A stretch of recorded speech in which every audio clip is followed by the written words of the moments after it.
Hola, bienvenido una vez más a este nuevo episodio de Analógicos. El día de hoy queremos agradecerte a ti y a todas las demás personas que nos hacen el honor de descargar los episodios y de escucharnos cada vez que publicamos. Además, queremos recordarte que te puedes poner en contacto con nosotros a través de los correos pepe@analógicos.com y gregory@analógicos.com.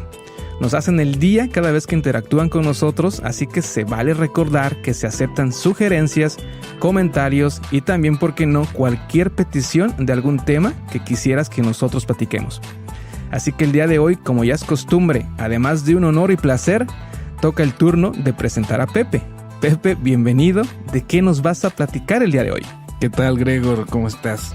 Oye, pues vamos a seguir con los espías, Gregor. Ya le agarramos gustito a esto, y aunque en los programas pasados estuvimos hablando de espías en la Primera y Segunda Guerra Mundial, ahora nos vamos a ir un poquitito más para atrás, unos 400 años más o menos. Vamos a seguir con Inglaterra. Vamos a hablar del maestro de los espías, de Sir Francis Walsingham, que trabajó para la reina Isabel en un tiempo muy convulso. Haremos lo posible por no enredarnos y enredar a quienes nos escuchan, pero vamos a estar hablando de él. ¿Cómo ves, Gregor? Me parece muy bien, Pepe. Yo sugiero, a manera de broma, la mera verdad, que si alguien está interesado en conservar todos los nombres, los años y demás, saquen una libretita y se lo vayan anotando para que lo puedan consultar en el transcurso de lo que Pepe nos va a estar narrando, porque se va a presentar la posibilidad, Pepe, de estar manejando muchos nombres y ciertos años, ¿no? Para generar una secuencia, obviamente, que nos va a llevar al resultado final. Pero me agrada el tema, tuve la oportunidad de revisarlo y muy ansioso, Pepe, de escucharte y de escuchar lo que tienes preparado el día de hoy. De fechas te voy a salir a deber unas cuantas. No, yo creo que nada más es para dar el entorno, porque, vamos, cuando gobernaba Isabel, que es a quien sirvió Sir Francis, Inglaterra es lo que es gracias a Isabel I. Hay un antes y un después de esa mujer. Sir Francis Walsingham nace en el año de 1532 en Kent, en Inglaterra, obviamente. Era hijo de William y Joyce Walsingham. Su padre era rico y era un abogado, lo que le permitió estudiar y tener contactos. Ya ves que todavía toda esta vida sigue siendo de los contactos que tienes. Su padre falleció cuando él era joven y su madre se volvió a casar, y con el nuevo esposo tenía contactos todavía mejores. Entonces, pues le ayudó a subir. Ahora, no te has fijado, pero de los espías que hemos hablado, hay como que cierto perfil, ¿no? Y hay características que todos ellos tienen. Y una de estas es el dominio de distintos idiomas. Sir Francis no es la excepción, porque él estuvo estudiando en Inglaterra, estuvo estudiando en el King College, en Cambridge, estuvo del año del 48 al 50. Pero ya en el 50 se va a Europa continental y empieza a estudiar en Francia, en Suiza, en Italia, y regresa otra vez a Inglaterra. Pero aquí es donde viene esta época convulsa que te digo, porque él es un protestante con una fe tremenda, ¿no? O es un protestante comprometido. Pero estamos hablando de épocas de la Reforma y la Contrarreforma. La Reforma es cuando Lutero se separa de la Iglesia Católica, pega sus tesis en la puerta de la iglesia, y hay ahí como un parteaguas, ¿no? Empieza este rompimiento con la Iglesia Católica, y varios principados y países empiezan a romper también con el poder del papado. Uno de ellos fue Inglaterra con Enrique VIII, que aparte de que quería zafarse del poder del Vaticano, también quería divorciarse de su esposa actual, que era Catalina de Aragón, que era de ascendencia española. Y pues necesitaba ambas cosas. Y pues obviamente el Papa no lo iba a dejar, porque no iba a perder el poder que tenía sobre Inglaterra. Hay una diferencia entre los estados católicos y los protestantes, que es que en un estado católico el gobierno está subyugado a la religión, y en un estado protestante no. Está primero el gobierno o el estado, y la religión va en segundo lugar. Entonces, obviamente el Vaticano no quería perder poder, no quería perder más estados. Pero Enrique VIII necesitaba esa independencia y necesitaba separarse de Catalina de Aragón. Rompe con la Iglesia Católica y te digo, esto es la Reforma. Después de unos años inicia la Contrarreforma, que es el Vaticano y en manos de Felipe II, que era rey de España, intenta hacer, como quien dice, una reconquista, que no avance más el protestantismo. Y esto fue una broncota en toda Europa durante mucho tiempo. De hecho, Irlanda acaba de salir de este pleito en el 90. O sea, se aventó 500 años a raíz de esta bronca de religiones. Pero regresando a lo que nos atañe, cuando Enrique se separa de Catalina, se casa con Ana Bolena. Ana Bolena es la mamá de Isabel I. Antes de que gobernara Isabel I, gobernó su hermanastra, que era María Tudor, María I. Y María I es hija de Enrique VIII y de Catalina de Aragón. Entonces, cuando María llega al trono, intenta restaurar el catolicismo y lo intenta de una manera bastante sangrienta. No sé si te sabes esta historia de la bebida el Bloody Mary. Hay una bebida que se llama así, que literal se traduce como María Sangrienta, ¿no? Esta bebida se nombró por esta mujer, por María I, porque persiguió, ejecutó a un montón de protestantes de una manera bastante salvaje. Y ahí llegamos al punto también de Sir Francis, que cuando pasa esto, él es un prominente protestante, sube María I al trono, y ¿qué es lo primero que hace este cuate junto con un montón de protestantes? Pues agarran y se largan del país, ¿no? No se van a quedar ahí a investigar si es que los van a juzgar a ellos también o no. Digo, nadie se hubiese quedado. Durante este autoexilio que se impone, Sir Francis estuvo viviendo en Europa y siguió creando esta red de conocidos que más adelante le iba a servir bastante. María no dura mucho tiempo en el trono porque no puede dar un heredero. De hecho se casó con Felipe II, pero como no tuvo herederos, al final perdió el trono. Y sube Isabel I. Isabel I, que es quien creó la Inglaterra que conocemos, porque ahorita pensamos en Inglaterra y yo creo que siempre pensamos en este poder colonial, en esta nación enorme, ¿no? En ese entonces no, en ese entonces Inglaterra estaba rodeada por España, por Francia, y era una islita muy, muy vulnerable que creció como creció gracias a Isabel y a la gente que se rodeó. Uno de ellos, Sir Francis, ya veremos su hazaña más grande que la verdad es bastante interesante. Cuando Isabel sube al trono, Isabel deja de perseguir a los protestantes. De hecho, instituye una ley donde favorece a los protestantes, pero no persigue a los católicos. O sea, no los criminaliza. Dicen, ¿sabes qué? La religión oficial es esta, somos protestantes, pero vamos a dejar de estar matando católicos, lo cual es un paso enorme. Y le sirvió mucho. Sir Francis decía que le daba mucho miedo que se siguiera esta persecución del lado que fuera, porque hubo un rato que perseguían protestantes, lo perseguían católicos, lo perseguían protestantes, depende del contentillo de quien estuviera en el trono. Y eso te podía llevar a una guerra civil y eso haría que fueses vulnerables a las potencias extranjeras que estaban intentando todo el tiempo hacerse con el trono de Inglaterra y con el trono de donde pudieran. Mencionar, Pepe, que esa manera de proceder de Isabel I, el hecho de ya hacer las paces, digamos, perdonar, si no perdonar, indultar o no sé cómo le quieras poner, el hecho de ya no perseguir y el hecho de estar matando gente a raíz de, obviamente, no compartir probablemente una ideología, que en ese caso era exclusivamente a través o en contra de la religión, ya sea que uno en contra del otro. Mencionar nada más que lo que estaba pasando en España todavía y que siguió pasando por muchos años, que fue la Inquisición, la famosísima Inquisición española.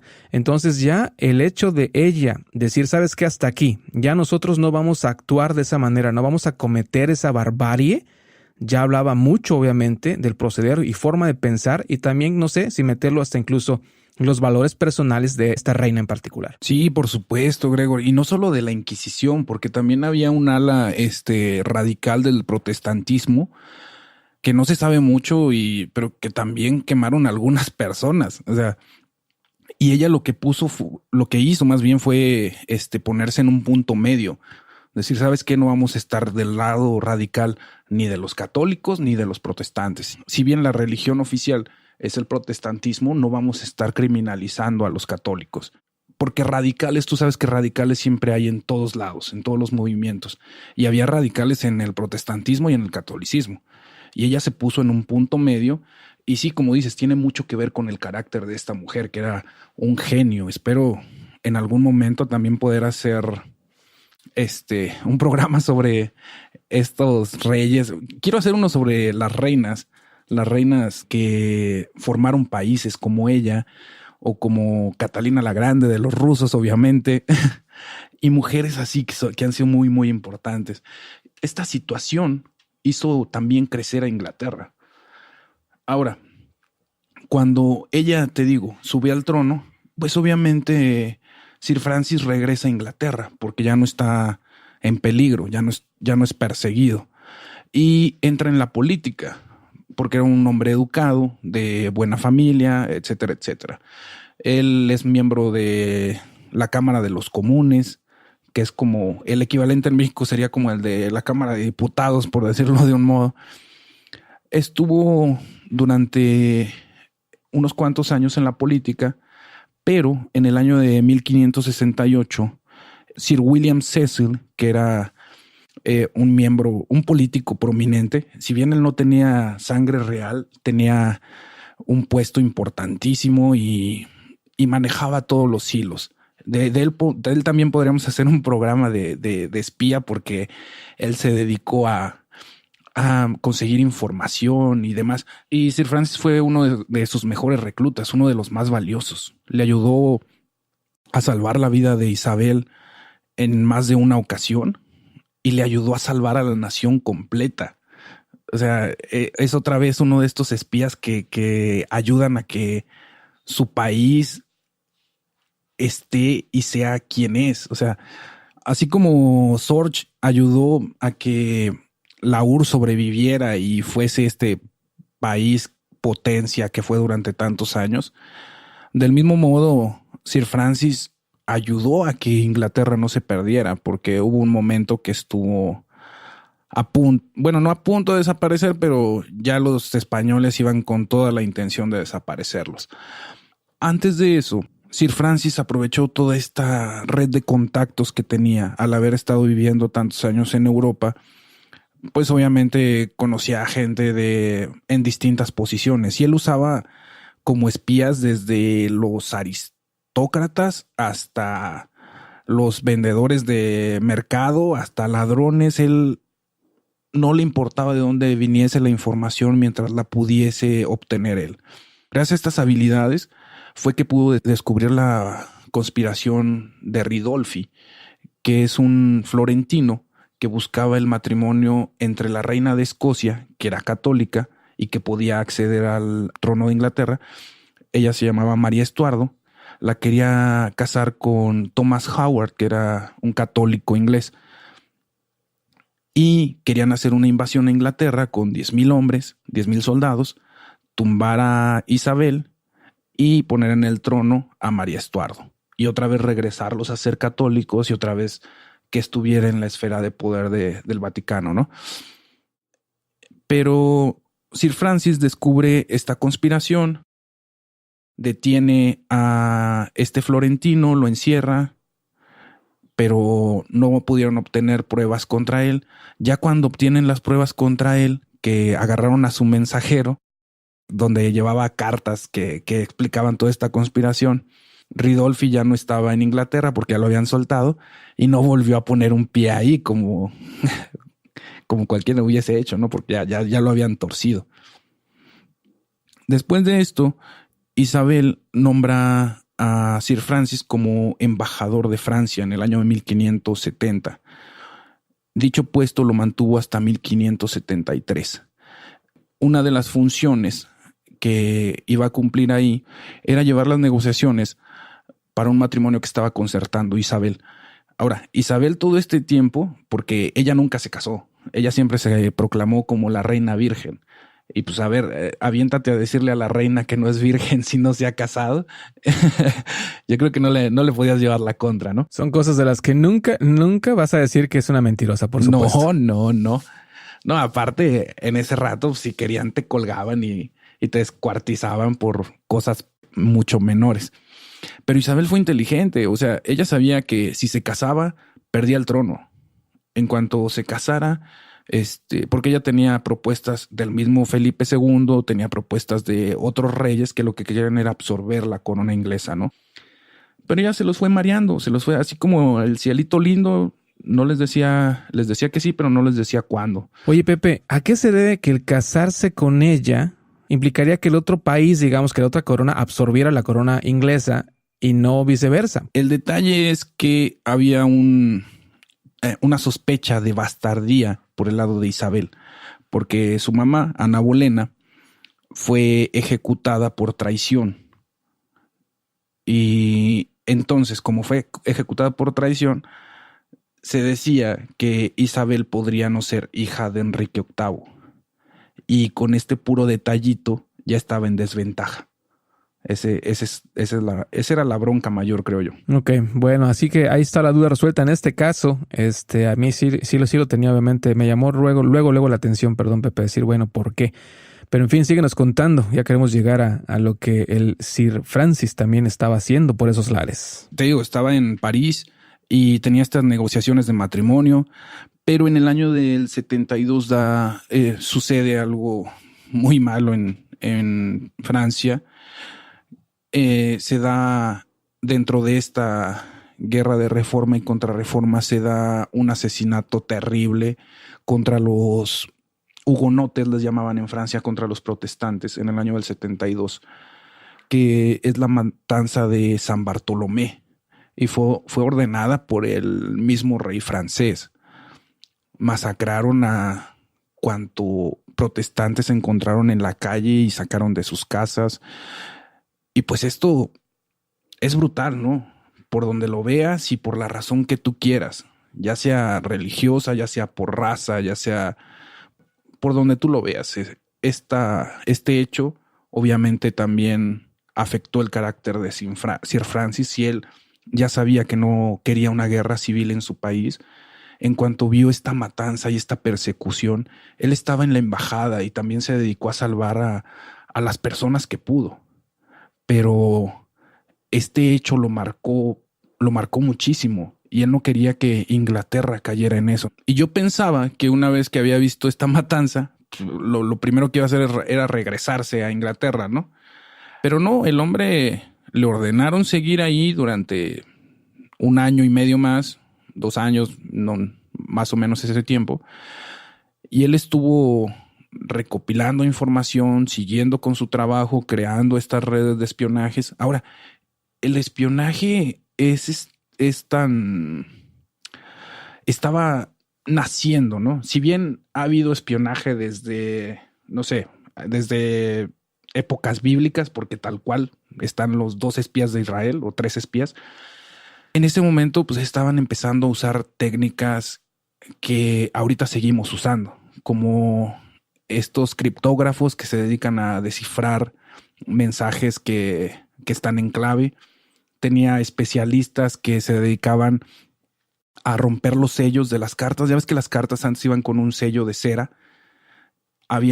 Tenía una persona que se dedicaba exclusivamente a eso.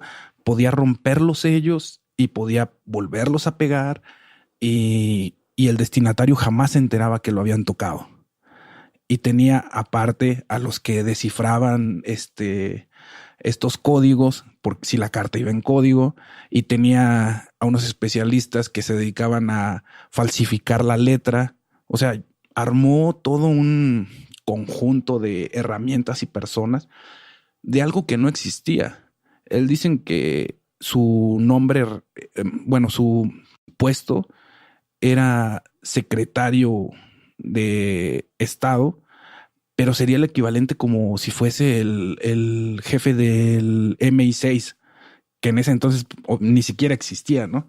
Pero es como el equivalente. Y aparte, estos espías que él usaba los tenía en las cortes de Francia, de España, de Holanda, de Alemania. Tenía gente en el Imperio Otomano. O sea, creó una red increíble el vato. En este caso, Pepe, el término que aplicaría mejor, yo creo, es el que él creó una red de inteligencia. Es como se le conocería, yo creo, en la actualidad, sí, claro, ¿no? Realmente el hecho de tener una red donde no necesariamente, bueno, no sé si todos eran espías o no, pero cuando menos la información fluía a todos lados y proveniendo de muchos lugares. Y fíjate que otro de los datos interesantes de él era que no le gustaba usar la tortura. La usaba, pero dicen que la usaba como último recurso, que él se enorgullecía de que en Inglaterra la tortura no era de uso común, no era como en España o en otros países donde podías torturar a diestra y siniestra. En Inglaterra tenían que expedir una orden para que pudiesen torturar a una persona. Y de hecho, durante el reinado de Isabel se expidieron 53 órdenes judiciales para tortura. Estamos de acuerdo de que si bien solo expidieron 53, yo no creo que hayan torturado 53 personas durante el reinado de Isabel, que aparte se aventó como 80 años. Los debieron de haber hecho también fuera de la ley un montón de cosas. Pero sí te habla del carácter de Sir Francis, que no quería usar esta parte, porque pues seguía siendo un hombre creyente, ¿no? Al fin y al cabo, el eje de su vida seguía siendo la religión y el protestantismo. Y también otro detalle importante de él, junto con Isabel, fue de estas primeras generaciones que, aunque eran personas creyentes y religiosas, por la religión que tú quieras, fueron de los primeros que empezaron a poner el Estado adelante de la religión, la patria antes que la religión. Y yo creo que por eso le sirvió tanto a Isabel y por eso se llevaron bien, aunque no era de los consentidos de Isabel, porque era de carácter hosco, no era muy amable, y pues a Isabel le gustaba más que le estuvieran haciendo la barba. Has mencionado ya en 2 o 3 ocasiones el ser esa civilización evolucionada. Vaya, yo creo que cuando tu líder, en este caso ella, si tiene esa mentalidad, Pepe, como bien dices, bueno, aceptando la tortura va a estar ahí. A sabiendas probablemente que se está llevando a cabo, pero ya del simple hecho de tener quizá una regla, el saber que hay un procedimiento, un proceso, a fin de cuentas la tortura en sí suena ser mala por simple definición. Aún así, yo creo es un paso hacia adelante. La verdad es que yo sé que este tema no es de Isabel en particular, sino es de la red de inteligencia y del espía de Francis, pero yo creo que es un personaje, Pepe, que sí me está captando mucho la atención y ya sea, vaya, lo que se haya implementado, hecho y demostrado en ese entonces, desde aquel entonces, 500 años atrás, Pepe. Sí, claro, ese sí es un paso adelante, porque al momento de tener que expedir un permiso, eso significa que hacerlo sin este permiso lo vuelve ilegal, ¿no? Y volver ilegal la tortura, pues sí, es un paso gigante. Pero al mismo tiempo, Isabel tenía corsarios, tenía estos piratas famosos que trabajaban en el Caribe, porque pues en ese entonces la poderosa era España, porque en ese momento España tenía todas las Américas casi completas y sacaban barcos y barcos llenos de oro, de plata, de un montón de mercancía muy valiosa. Y los ingleses, como no tenían tierras aquí, lo que se dedicaron fue a atacar estos barcos bajo el permiso de la corona inglesa. Hay una historiadora, es colombiana, tiene un programa que se llama Historia del Mundo, que se llama Diana Uribe, y me gusta mucho cómo cuenta la historia, por si le quieren echar un vistazo ahí a los podcasts, están muy buenos. Y ella usa una frase muy buena que dice que España ordeñaba la vaca e Inglaterra se tomaba la leche, porque todos estos saqueos que hicieron estos piratas o corsarios le dieron a Inglaterra el poder y el capital para volverse la potencia que fueron. La armada inglesa prácticamente salió de este saqueo que hicieron, de este ataque que hicieron a los barcos españoles. Entonces, por un lado estaban adelantados en esta ley y por el otro lado estaban atacando de este lado, ¿no? O sea, estaban robando. Inglaterra si no en su totalidad, pero sí en gran parte, nació de este robo. Y aquí viene un detalle importante también. Ahora, enlazándolo con Sir Francis, su más grande hazaña fue descubrir el ataque que iba a haber por parte de España. Porque si estás atacando y atacando y atacando a los barcos españoles, y en ese momento España es la potencia mundial, pues obviamente no se va a quedar con los brazos cruzados, ¿no? Lo que va a hacer es formar también una cosa que le llamaron la Armada Invencible, que ya cuando les pones estos nombrecitos también, yo creo que ya llevas las de perder. Si le pones la Invencible, el barco inundible o cosas así, ya lo estás condenando a que se va a ir al carajo. Y Felipe se harta de que le estén saqueando los barcos, forma la Armada Invencible, pero Sir Francis se entera de todo esto, porque obviamente él tiene espías en España y le dan esta información. Lo que hace él es empezar a preparar a Inglaterra desde reclutar gente. Varios de estos piratas que trabajaban en el Caribe y cerca de América los hacen oficiales ingleses, los ponen a pelear de su lado, crean barcos distintos y se preparan para el ataque de la famosa Armada Invencible. Esta armada tuvo muchas cosas, tuvo mucha mala suerte, la mera verdad. Por un lado, los ingleses se prepararon muy bien y eso les ayudó a resistir porque tenían barcos un poco más avanzados, tenían estos barcos de cañones que vemos como en Piratas del Caribe. Ya ves que traen los cañones al costado. Los ingleses tenían de este tipo de barcos que en ese momento eran algo nuevos, y los españoles tenían unos barcos enormes que estaban preparados para una lucha distinta y eran más pesados. Eso fue uno de los factores por los cuales fueron vencidos, pero hubo otro factor también muy importante, que después de tener un enfrentamiento contra los ingleses y que tenían que regresar a España, los agarró el mal tiempo y si llevaban 120 barcos al principio cuando iban a atacar, después se quedaron con 60. De esos 60 que llegaron a puerto, la mitad de esos 60 quedaron inservibles, ya no volvieron a funcionar y se fue al carajo la Armada Invencible, y ese fue como que el punto de inflexión. A partir de ahí España se metió en problemas y a partir de ahí Inglaterra se convirtió en la Inglaterra que es ahorita. Y Sir Francis ayudó a descubrir esto, ayudó a su país a prepararse para ello, y por eso yo creo que es el mayor de sus logros.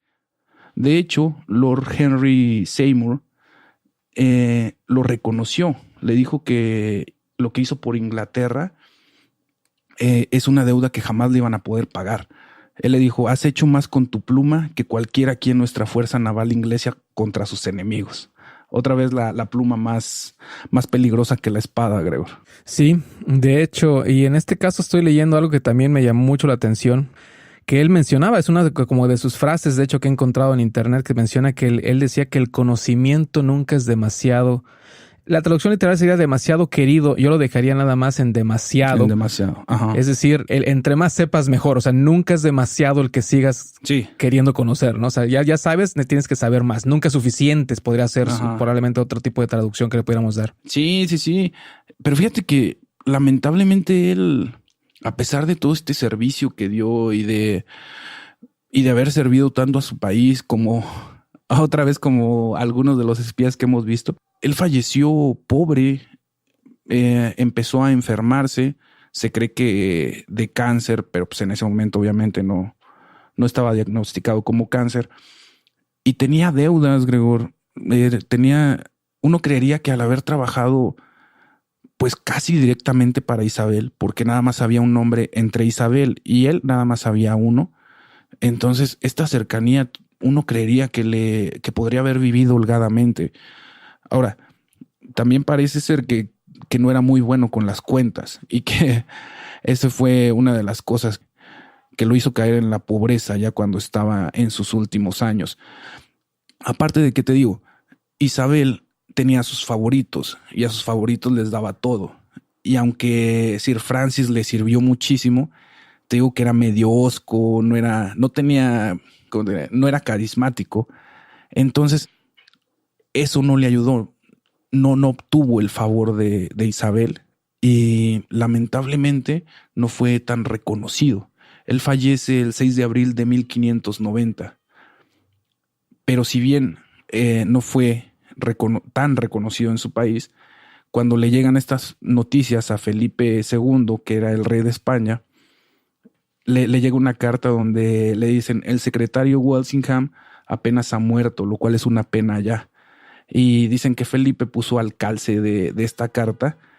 Ahí sí, pero acá son buenas noticias, porque al fin y al cabo fue una de las personas que impidió que Felipe se hiciera de Inglaterra, que hubiese sido tremendo, ¿no? O sea, si España se hace de Inglaterra, yo creo que la historia, imagínate lo que sería, ¿no? No habría Canadá, no habría Estados Unidos, sería un mundo completamente distinto. Sería totalmente diferente. También mencionar ahorita algo que he encontrado, Pepe, que lo menciona William Camden, cronista de 1551 a 1623, describiendo a Sir Francis. ¿Cómo dices que se pronuncia su apellido, Pepe? Según yo es Walsingham, pero no estoy seguro. Tú vives en Canadá, debes de saber más que yo.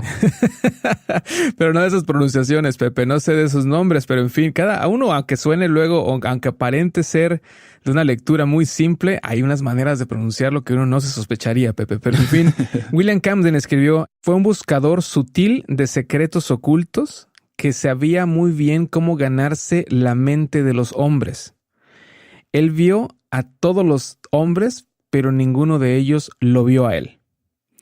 La manera de describirlo, quizá no era carismático, como dijiste, cuando menos no con Isabel, pero un personaje de este tipo probablemente era parte de su naturaleza el pasar desapercibido, ¿no? Sí, era uno de sus habilidades.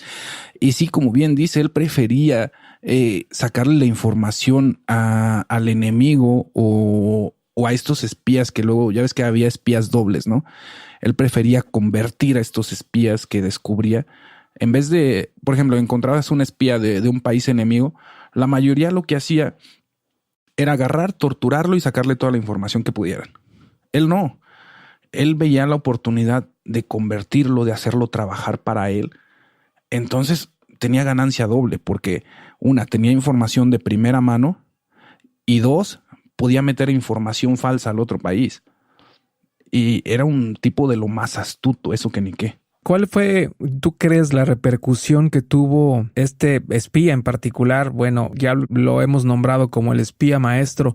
¿Qué repercusión crees tú que haya tenido o que tenga ya con los demás espías que posteriormente vinieron? O sea, vaya, ¿cuál crees tú que haya sido su legado en ese término como tal? Yo creo que la estructura, Gregor. La estructura, el cómo poder hacer esta organización de inteligencia, como lo llamaste hace rato, el cómo poder tener células que trabajaran independientemente, porque hay quien, por ejemplo, en ese momento los Habsburgo tenían espías, todo el mundo tenía espías, ¿no? Pero los Habsburgo tenían esto centralizado. Todo el mundo se reportaba a una sola persona. Esto lo hacía lento porque no había caminos, no había telégrafos, no había nada. Hacía que la información llegase más tarde y también era más fácil convertir a los espías, los ponía más en peligro. Sir Francis usaba células separadas que trabajaban independientemente y también lo convirtió en una organización porque no eran conocidos para el público, pero él tenía toda una organización completa de desde cuánto dinero le daba a cada uno, de cómo los iban reclutando. Y eso para el mundo de los espías, por decirlo de un modo, creo que es su mayor aporte. Y su aporte para la historia, Gregor, pues yo creo que es innegable, ¿no? Gracias a él en un principio está Isabel, donde estuvo en la corona porque la intentaron matar cantidad de veces. Él descubrió por lo menos 3 o 4 ocasiones. Y también el frustrar el ataque de la Armada Invencible, que insisto, yo creo que es su mayor logro. Pues este es uno de los espías que cambia la historia del mundo, ¿no crees? Y sin duda por donde lo veamos, porque no solo fue lo que hizo en ese momento, en cuestiones de la seguridad de la reina Isabel, no nada más porque no permitió obviamente que España tomara control. Ya dijiste obviamente que si hubiera sido una distribución completamente distinta de lo que conocemos probablemente ahorita del globo terráqueo, de los idiomas, de las ideologías y todo lo que está pasando en la actualidad, si él no hubiera estado presente en ese momento. Pero insisto, no fue solo lo que hizo en ese instante, sino también las bases y fundamentos que en la actualidad se siguen utilizando. Así que podemos decir que su legado, su manera de cambiar el mundo, no solo se quedó en 1500, sino que se va a seguir todavía por la posteridad, porque eso yo creo que no va a cambiar. Eso que ya se instituyó desde esa época y se sigue utilizando, se seguirá haciendo a menos que algo pase totalmente radicalmente distinto. Pero en fin, esto fue entonces en esta parte hablando de Sir Francis, Pepe. Sí, ahorita que dijiste eso de a menos de que pase algo terrible, me acuerdo que una vez leí que la Primera Guerra Mundial fue de trincheras, la segunda fue nuclear, la tercera va a ser... la tercera no me acuerdo qué va a ser, pero la cuarta va a ser a palos, güey. Algo más que mencionar, mi querido Pepe, con relación a Sir Francis. Sir Francis, déjame reviso nuevamente su apellido. ¿Por qué me cuesta tanto trabajo a mí, Pepe? Yo sé que a ti te costaba trabajo, pero se me hace que eso me lo pasaste a mí también. Sir Francis Walsingham. Sí, yo ha de ser codísimo el vato, por eso murió pobre también. Porque no, yo estuve durante estos 15 días leyendo de él y todo, y me acuerdo que me preguntabas que cómo se llamaba el personaje del que iba a hablar, y varias veces te dije así de, no me acuerdo, pero de rato te lo mando y nomás no se me pega el nombre. Pero ahorita sí ya lo tengo totalmente, y qué bueno porque fue justo a tiempo. Pero es todo por mi parte, Gregor, de este espía inglés.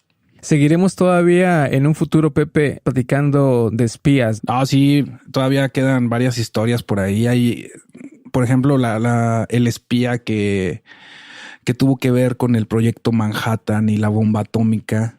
Un espía, otra vez esta historia de espías rusos contra los gringos. Y también hay un espía de la época de las 13 colonias.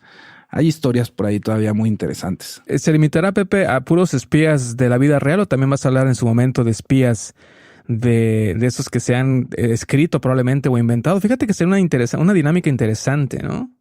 No sé qué te parezca interesante para mí quizá, pero no para ti. Yo creo que ese tema lo podrías, le podrías sacar más provecho tú para que hablemos del espía era del 86, ¿cómo se llamaba? Ya me acordé del Superagente 86, ¿Ese es al que te refieres? Sí, de ese. Hay que hablar de ese. Uno más de la cultura pop entonces que nos dejó la historia, bueno, que nos sigue dejando, de hecho todavía porque ya se hizo un refrito, si mal no recuerdo, bueno. Pero hay varios que mira, pues la verdad valdría la pena comentarlos quizá por el impacto que han tenido, nada más por el simple hecho de estar en televisión, o en este caso el Agente 86 era más de la televisión. En este caso se me viene a la mente, siempre que hablas de espías, obviamente el que se me viene por excelencia, Pepe, es James Bond. Uh-huh. Algo más que mencionarle también a nuestros amigos, Pepe, ¿por qué no recordarles dónde nos pueden encontrar, Pepe?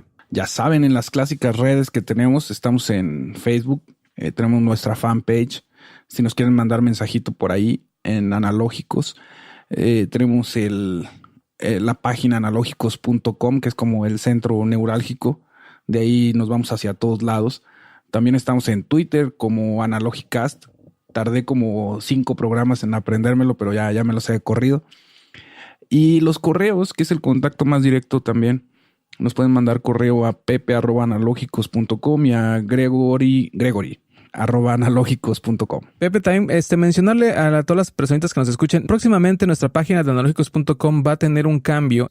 Vamos a estar interactuando de mejor manera también a través de la página. Vas a encontrar todos los episodios publicados en la medida de lo posible también, ¿por qué no? Con notas adicionales, con fotografías de ser posible, pero en dado caso de que sea a lo mejor algo que no podamos llevar a cabo, sí vas a encontrar sin duda alguna, cuando menos garantizado, todos los episodios que hemos publicado en un mismo lugar. En este caso, en la página de analógicos.com. próximamente, Pepe, con nueva imagen y también con toda la información que las personas seguramente estarán ahí deseosas de encontrar. ¿Qué te parece? Está muy bien, Gregor, porque tenemos que subir ahí los enlaces y demás material que no se puede transmitir por voz. Así es. Pues bueno, Pepe, pues vamos a despedirnos el día de hoy nuevamente agradeciendo a todas las personas, a ti que nos escuchas, a ti que estás ahí ahorita en este momento todavía esperando cómo nos vamos a despedir o qué música vamos a poner al final del episodio. A ti te agradecemos mucho por habernos dado la oportunidad de tenernos en tus oídos. Así que, Pepe, nos vemos en el siguiente episodio. ¿Qué te parece? Hasta el siguiente episodio, Gregor. Bueno, aquí nos veremos en el siguiente episodio de Analógicos. Hasta la próxima.